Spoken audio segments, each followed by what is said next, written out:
The first ever Mercedes-Benz A-Class sedan is now in Malaysia as a CBU model, and we've managed to pluck one out from the dealership to show you why it holds all the winning cards for Mercedes-Benz in the compact sedan category.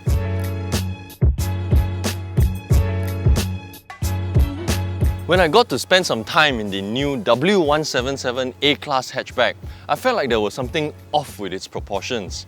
Now that the sedan equivalent has arrived, it all makes much more sense. I feel like the MFA2 platform used to build both the hatchback and the sedan is more suited to this car.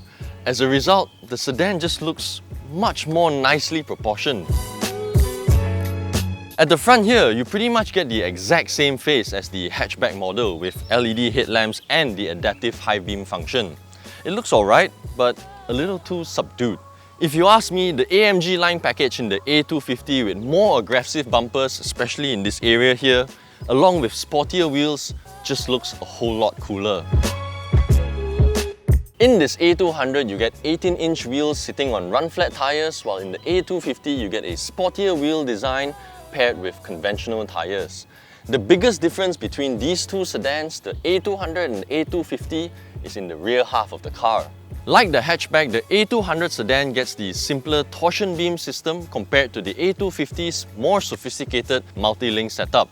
Theoretically, there's supposed to be a compromise in ride and handling with the torsion beam system compared to the multi-link setup, but from what I experienced in the hatchback, it's still a big step up, especially in comfort, with the W176 model from before, so this shouldn't be any different. The biggest appeal of the sedan though has to be the back end.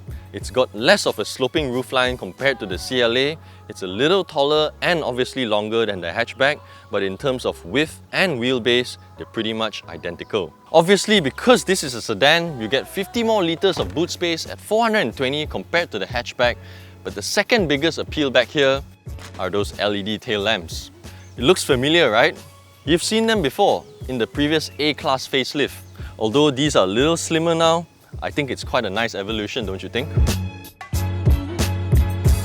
Inside here, well, it's identical with the hatchback model. You get the same flat dashboard design holding up two 10.2-inch displays for the instrument cluster and the infotainment system with MBUX, Apple CarPlay and Android Auto. You also get the same turbine air vents, the single-zone air conditioning control bar, and this touchpad here, which completely eliminates the old rotary dial, something which I kinda miss and thought was much more convenient.